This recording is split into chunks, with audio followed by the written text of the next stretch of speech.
Je voudrais revenir maintenant un peu rapidement à l'analyse du geste du Christ, mais rappeler simplement comme Vasari le décrit d'une façon univoque comme une expression de colère et de condamnation,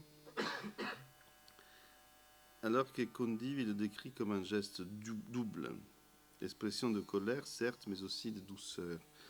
Je relis la description de Condivi. Au-dessus des anges, aux trompettes, il y a le Fils de Dieu en majesté, les bras et la puissante droite levés, tel un homme qui en colère maudit les damnés, les éloigne dès sa face vers le feu éternel. Alors qu'avec la main gauche étendue vers la partie droite, il semble recueillir les bons avec douceur.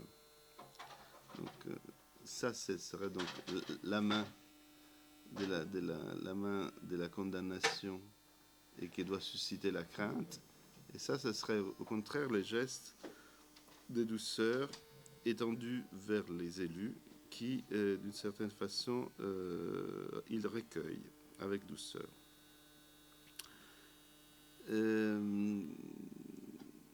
Donc c'est un geste double, pas un geste univoque de colère. Il est intéressant, je voudrais juste une petite parenthèse très rapide, je ne sais pas si Bernard a vu ça.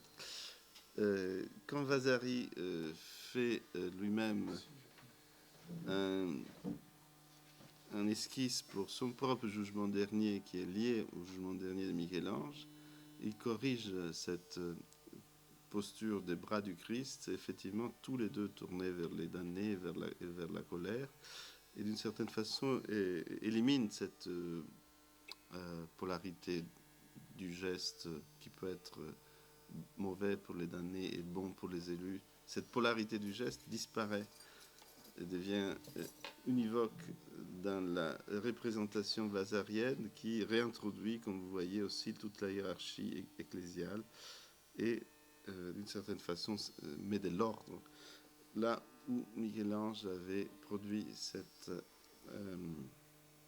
ces amas de corps dont on pouvait difficilement décider où ils en sont. Alors cette description de Condivi m'intéresse beaucoup. Pourquoi est-ce qu'il dit que le Christ éloigne les damnés de sa face?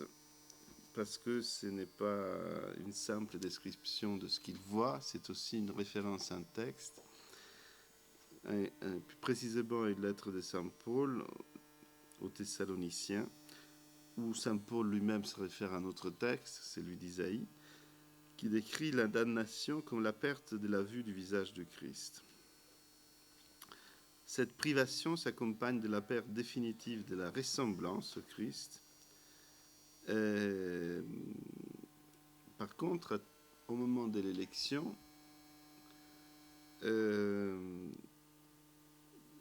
Saint Paul dit à ce moment-là, on verra la face du Christ. Jusqu'à maintenant, nous la voyons à travers un voile, puis nous la verrons directement. Mais il y a aussi cet autre texte qui décrit la résurrection dans les termes suivants. Notre Seigneur Jésus-Christ réformera les corps de notre humilité en le conformant à son corps glorieux, par cette vertu efficace par laquelle il peut s'assujettir toute chose. Donc le geste de la main gauche peut être décrit selon différents aspects. Celui de désigner les bons en les séparant des damnés, celui de happer les élus dans un mouvement ascensionnel, et en provoquant ce mouvement ascensionnel, induire aussi leur conformation au corps glorieux du Christ. Illud conforme faciat corpori gloriae sue secundum operationem qui possit etiam subisce sibi omnia. Le latin est beaucoup plus opérationnel et processuel que le français, hein, donc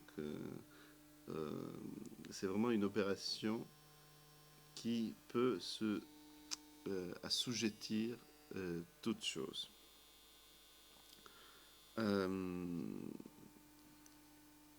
Alors, nous allons voir comment le processus d'élévation s'articule au processus de prise de ressemblance, mais en nous fondant sur la description du geste du Christ par Condive, nous pouvons déjà commencer à regarder l'ensemble de la surface de la fresque comme un champ où s'affrontent deux forces, les deux forces que ces gestes produisent. Les formes, et notamment les formes enchevêtrées des corps, expriment les déploiements de ces forces opposées. Donc, ce qui m'intéresse de voir ici, c'est cette fameuse relation entre forme et force, qui est, me semble-t-il, centrale, qui les anges, par exemple, sont la forme qui est donnée à la force divine. Ça, c'est la théologie qui le dit, mais les dessins et la peinture de Michel-Ange le montrent. Il devient alors possible de relever un type d'organisation de l'espace et du temps fondé sur une partition selon l'intensité du déploiement de ces forces et selon les transformations morphologiques produites par leur augmentation et par leur diminution.